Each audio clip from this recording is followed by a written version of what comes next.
Hello everyone, and welcome to another video for John and Jane's taxable account, this being for the month of September. My goal here is to get the September videos made so that October's can happen within the first week of November, and then that way everything will be as caught up as it can possibly be. So my other goal is to get these videos done in a little bit more succinct fashion. So without further ado, let's jump in. So I am not a financial advisor. I don't claim to be one. These articles have my personal views in them, and I recommend that everyone does their own research. As far as the views held, it is my own, and they do not reflect that of my employer. I do have several positions that I share with John and Jane in terms of investments that I hold. So that's going to be something that you can see on the screen as well. And then also, it's a real portfolio with real shares being traded, and that is part of the reason why I include so many screenshots to help emphasize that it is real, and also because it would be impossible for me to try and make up that many screenshots and things like that in numbers. So just anything I can do to make it give it more validity. So as far as why I work with John and Jane, or why I do this, is because they were previously taken advantage of, in my opinion, by their financial advisor. Financial advisor switched from one firm to another, and in the process switched all of their mutual funds from one company to another, and had them charged load fees all over again, and basically wiped out any gains that they would have had that year, in addition to the 1% management fee that they were charged. The big thing here was that in talking with John and Jane, it's the idea that if they wanted to, they could take control of their own investments and could in many ways achieve basically the exact same results as what they would get with a financial advisor, but also, give them control so that they could make the portfolio cater to the way that they wanted their retirement to work in at least in a more similar fashion. So that's kind of the why behind why they wanted to do this. Now, as far as their background goes, both John and Jane are retired. They both collect Social Security, and then from their accounts, $1,000 per month is taken from the John's traditional IRA, and $1,700 a month comes from the taxable account. So $2,700 total from their investments actually goes into their bank account in addition to the Social Security, and that is by their own choice. And the other investments that John and Jane have that I do not manage typically are going to be certificates, low risk bonds, different things like that. And then John and Jane have no debt or monthly payments other than recurring bills. So their cash flow is a very straightforward. They've made it very simple in order to achieve a good retirement, or at least a what it takes to maintain a comfortable retirement. So the main headlines are going to be that the taxable account generated just under $2,200 of dividend and interest income September of 2023, and that compares with $3,278 in September of 2022. I'll get into the reason for the discrepancy here in a little bit. But then the taxable account, the balance right now is about $45,000 higher as of the end of September 30th, 2023, as compared to September 30th of 2022. So that is a big positive, especially when we consider that the dividends or the income that is taken out of this account, in this case, $1,000 per month last year, $1,700 per month so far this year, works out to be about $18,300 between then. So this number is actually $18,300 higher than it would have been at this same time last year if you were to factor that in. Even if you added in the dividends that had been drawn out of the account, this would have been higher, but this still would have been even higher than that, if that makes sense. So the annualized cost basis yield is about 5.65%. In the month of September, we had 5 companies that announced dividend increases, and no companies decreased their dividends. So as far as the companies go, we have Cummins, and that was a 7% increase in the dividend. Dover, we had a 1% increase in the dividend. Nordson, we had a 4.6% increase in the dividend. Ryder, we had a whopping 14.5% increase in the dividend. And with Simon Property Group, they're normal, at least normal as by recent standards, 2.7% increase, which works out to be about 5 cents, and they do that basically per quarter, increase it by 5 cents, likely to get it back to where it was before they cut it. So just a few bullet point items. Cummins, we cut back on that position mainly because we see limited upside potential for the actual stock price itself. Dover, the dividends continue to be minimal in terms of the increases, because even though it is a dividend king stock, having paid out increased dividends for over 50 years, it's been on a growth trajectory, and so it's been using those funds to purchase other companies and continue strengthening its portfolio. So that is one of the reasons why we continue to hold it as an investment, even though it is offering a very minimal dividend payment, for our retirees. Nordson, the dividend on this one, the increase was fairly minimal in comparison to their 5-year growth history of 16%. So the 4.6% comes in at a third of that. And that's just going to be, given the previous increases that they've had, it's not something that bothers me or stands out. And as far as Nordson's stock price goes, we've been seeing that stock price moving lower. And so it's been definitely looking much more attractive, in my opinion. Still looking for it to move under $200 a share. And then for Ryder, we actually trimmed the position slightly 6 months back, and this dividend increase was so large that the payout received was almost the exact same as it was prior to when those shares were trimmed. So that was a very pleasant surprise to see. And then for Simon Property Group, you'll see this in the next few slides, but the position was trimmed back. We had some really high cost shares that we went ahead and took a loss on, and that was mainly so that we could balance it out with some other trades, because we do have some sitting at a gain that we want to take off. And with Simon Property Group, the shares that were specifically sold were basically purchased when the stock price was at its peak, and I don't picture it getting back to that point anytime soon. So as far as the lot details go, I like to show these for all the companies that did raise their dividends, and in this case you can see that Cummins were sitting at a very strong cost per share position when it comes to the details. And then for Dover, same exact thing. We're sitting at a very strong cost basis.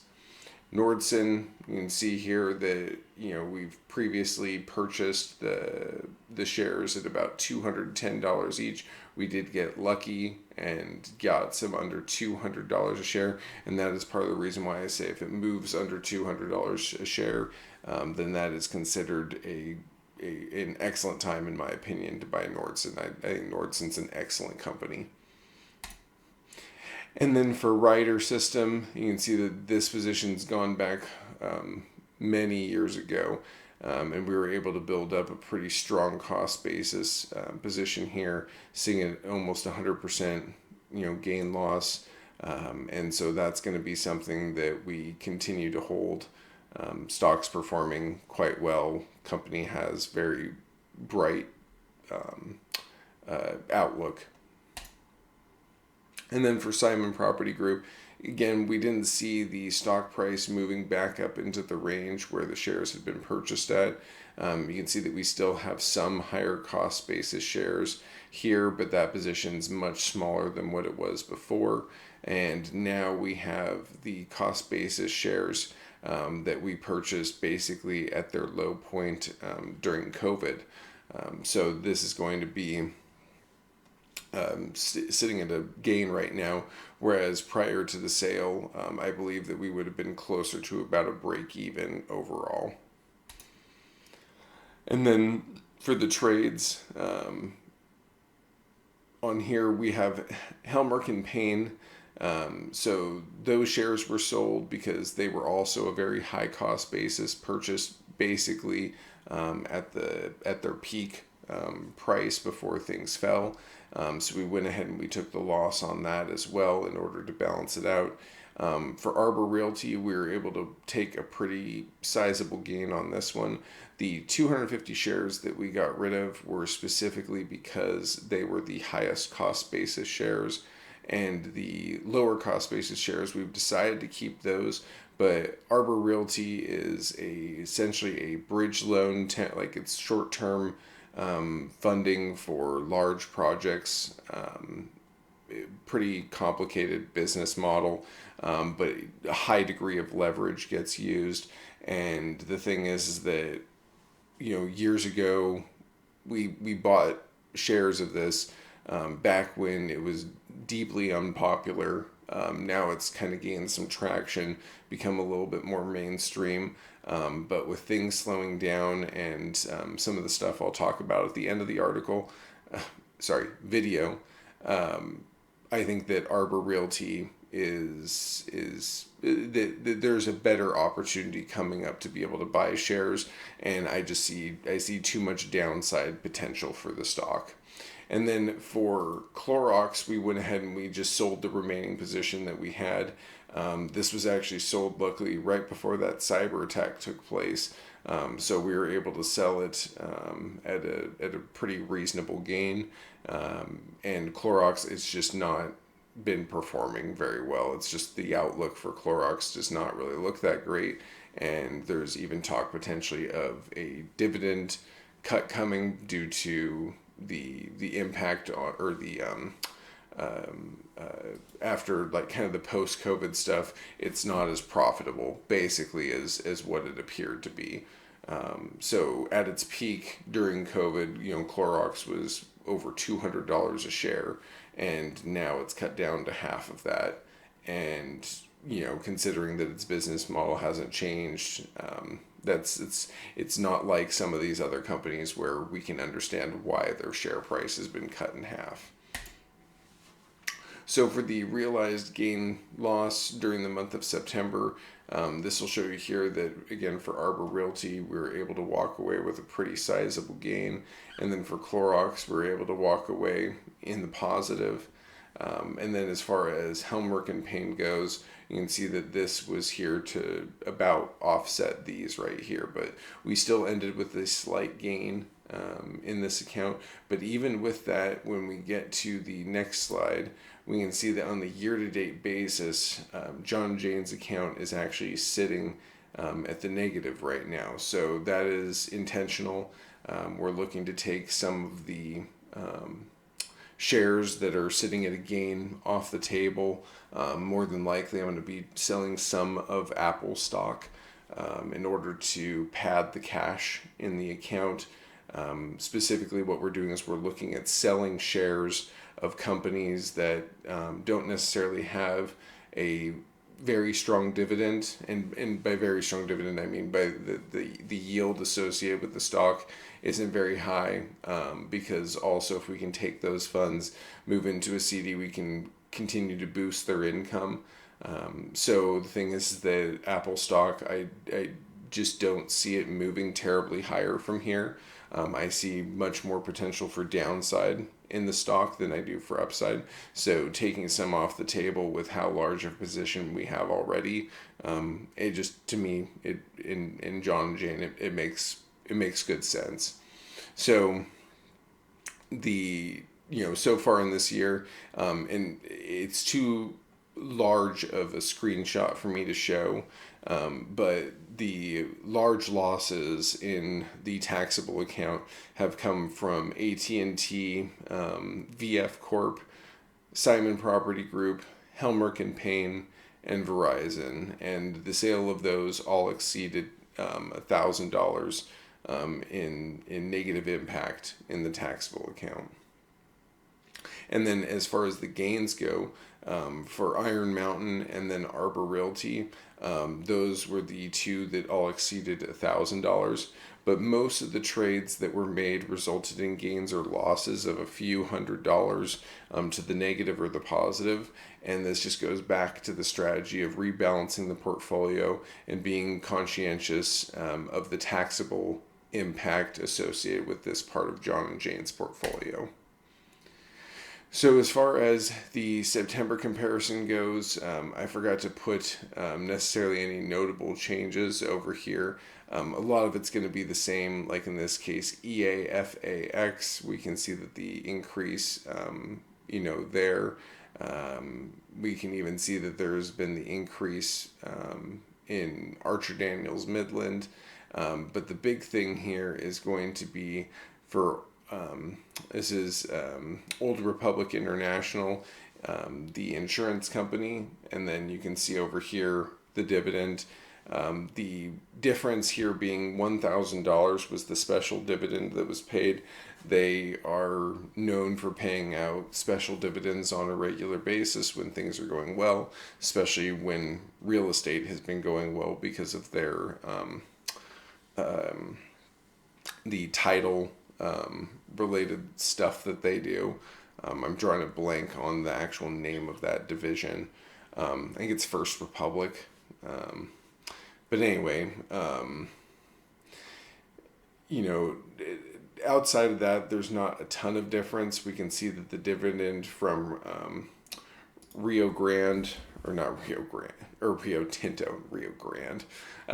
Tinto is down. That's a big part of the reason why the dividend is lower, because if we take that $1,000 off from here, we can see that the dividend is within $100, striking distance of each other. So really it looks like Rio is the big reason that we see the difference once we factor in the $1,000 special dividend from Old Republic.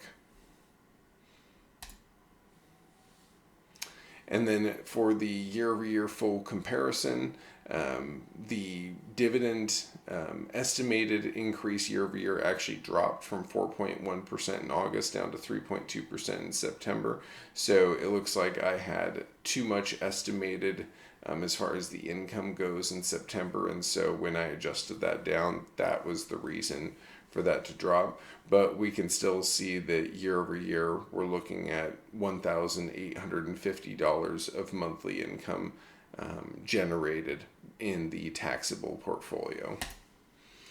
And then for the account balance comparison, the balance is down in September when compared to August. But when we compare September 2023 to September of 2022, it's up nearly 45,000, which is what I mentioned in the beginning of the article, or the video.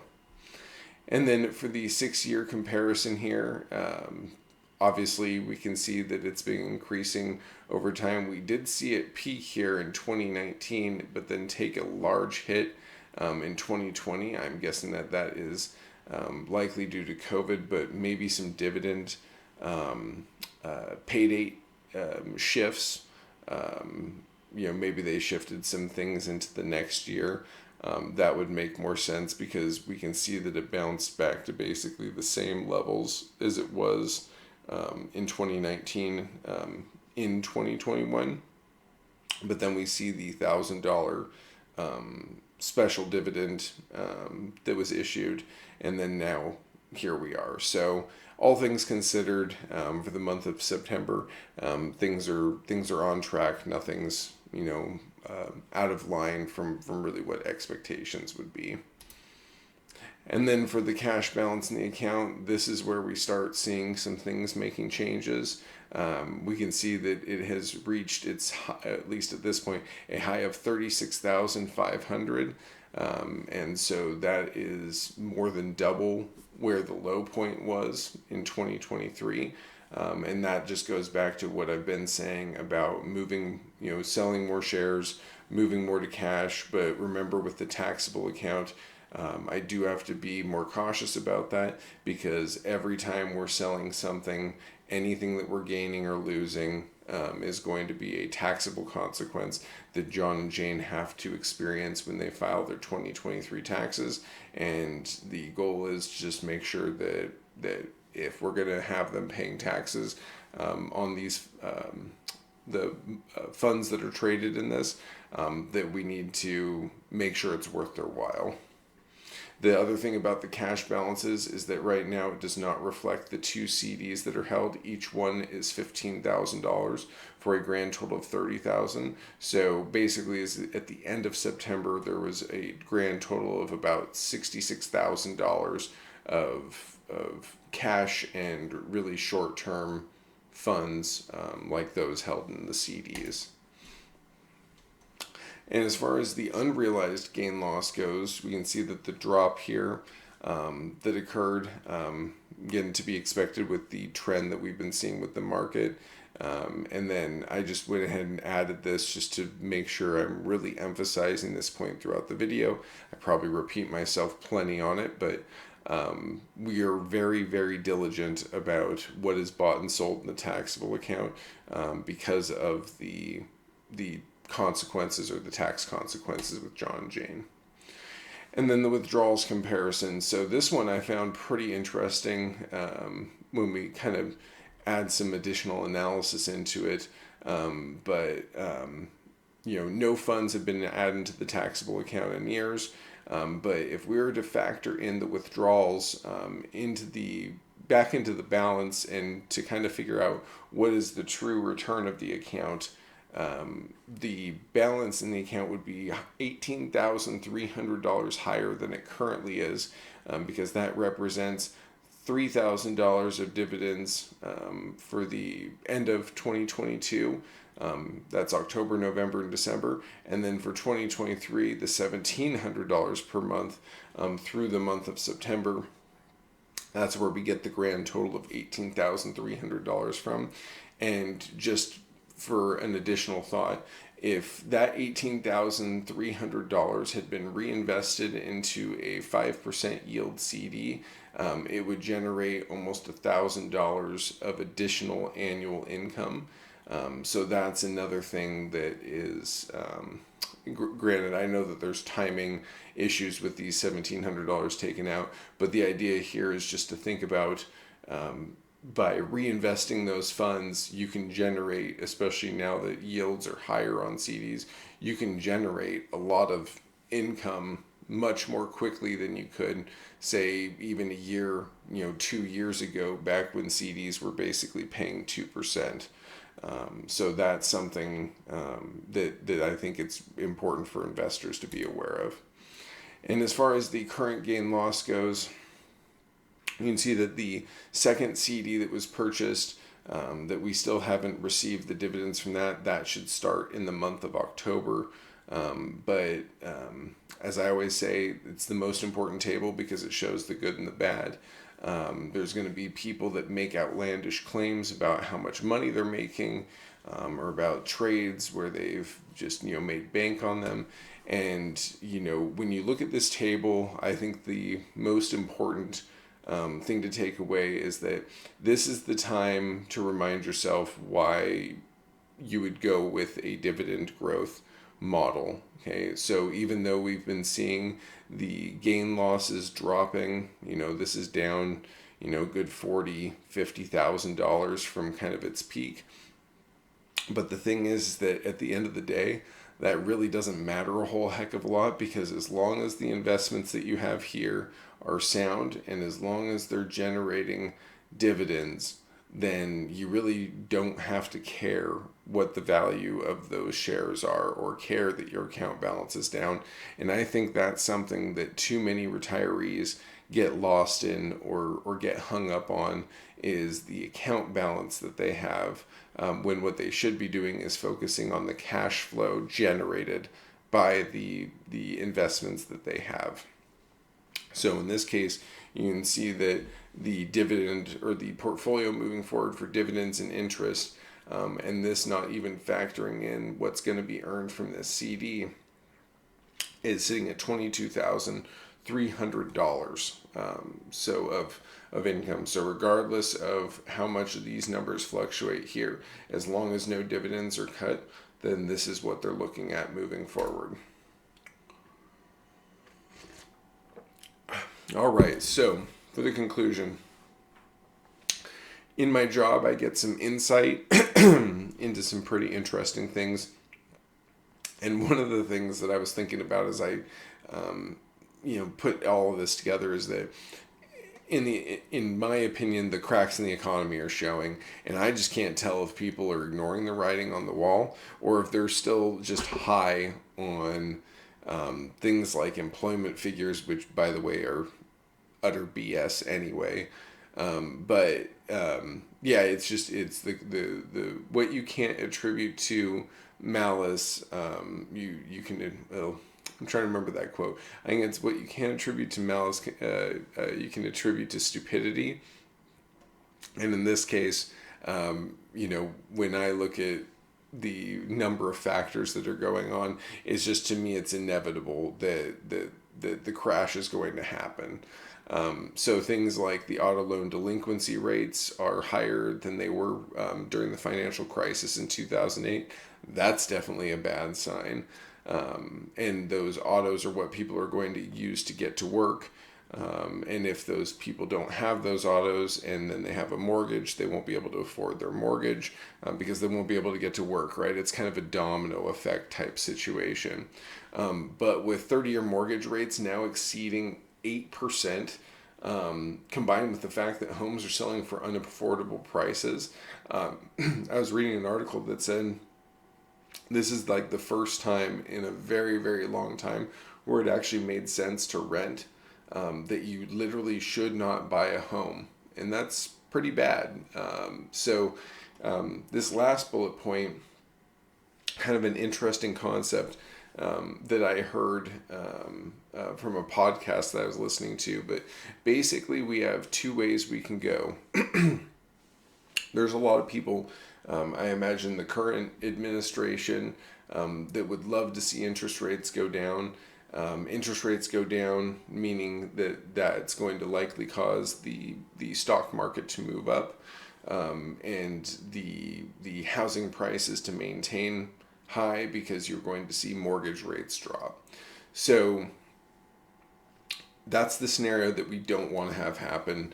And the big reason why is because if that does, it is not going to be the average American that benefits from that scenario. It is going to be the people with assets, and it's going to be the people that have property, that are going to ultimately benefit from a scenario like that, because basically it's not going to result in housing prices coming down. It's not going to result in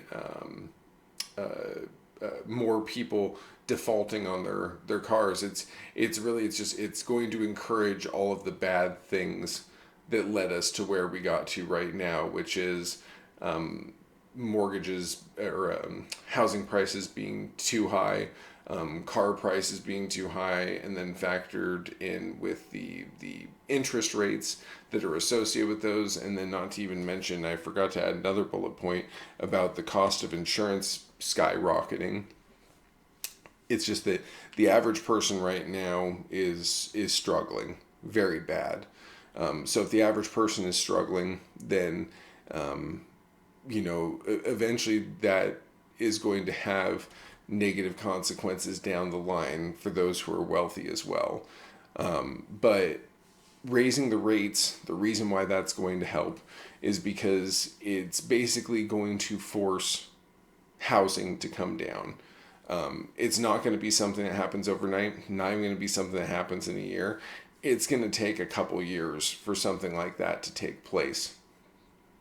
So, something I would really encourage investors to think about is that long-term rates, I expect them to remain high. The only reason why I would see rates going down is if Powell buckles to the administration or to some sort of outside pressure, which so far he appears to have resisted.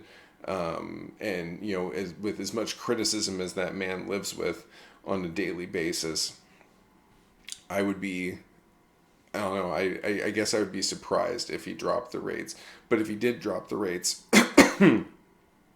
expect for things to get much worse for the average American, because they're just going to keep prices high.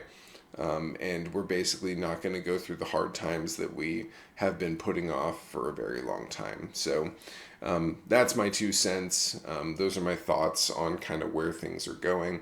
And part of the reason why you're seeing so much activity in this account as well as John and Jane's other accounts. So hopefully I hit my goal of making this video a little bit shorter. Let me know if you guys have any thoughts, comments, things like that. Any interaction you guys can give on these videos is greatly appreciated. I have been getting more subscribers lately. Definitely been seeing a lot more views lately, so I really appreciate everyone taking the time to watch these, and would love to hear any feedback that you might have. Thanks everyone, and have a great day.